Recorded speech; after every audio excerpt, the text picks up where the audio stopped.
waxaan la hadli rabaa dhammaan qowmiyadda jareer weyne meel walba ay joogaan noocyo walba ay ku ay maartay ay ku kooban yihiin insha Allah waayahan aad iyo aad loo buuqay Facebook social media meel walbo runtii aniga meeshan buuq iyo uma soo gelin oohin waxaan u soo galay inaan balanqaad sameeyo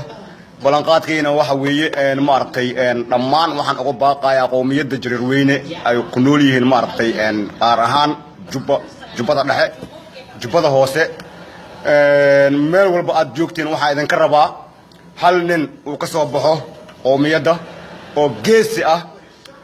waxaan ku hadlayna Facebook live way wax la qarqariyaayo iyo wax oo maartay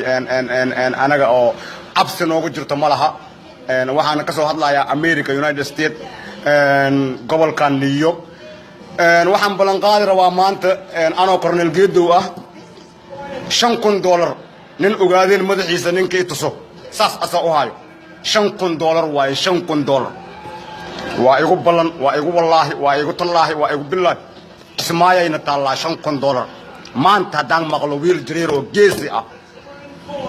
madax qaado nin ogaadeen nooc raba ha ahaado kii wax dilay ma ahayn kii kale iyo saqiir hadaa aado saqiir maanta hadii madax lagu dhufto $5,000 ayaa iga dhimataa maanta ayla soo xariiro numberkaygu waa 315 520 0002 $5,000 way $5,000 madax ogaadeen $5,000 share garaya video one yeah I start playing the for the head $5,000 yep I want to see that today $5,000 way $5,000 guys share garaya and thank you everyone and shaqaan ku jira insha Allah hadal badnaan ma qabi intaasan rabay inaan sheego Axmed Madoobe dadkaaga iska xirxiro waxa dilaysa dil xirxirow ma aha dil حرك أصحابنا وسمينه يساد دل مركز دشت مارت فلسطين ماركنا ولا حتى سنوي ولا دلويا ولا حرحرويا ولا أرورنويا مين ولا لقلويا دل مدح كتوه مدح أنت جرير كاقبة مارت أنت كتوه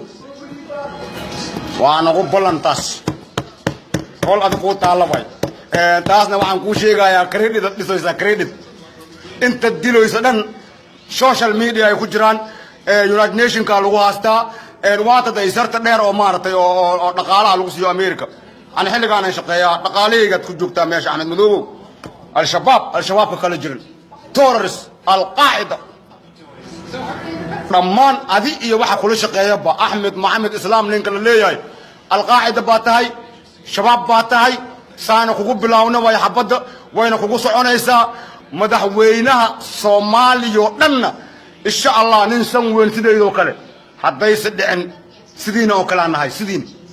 السلام يا رمانتين أبو فيسبوك والسلام عليكم ورحمة الله وبركاته أنت أم بانقوي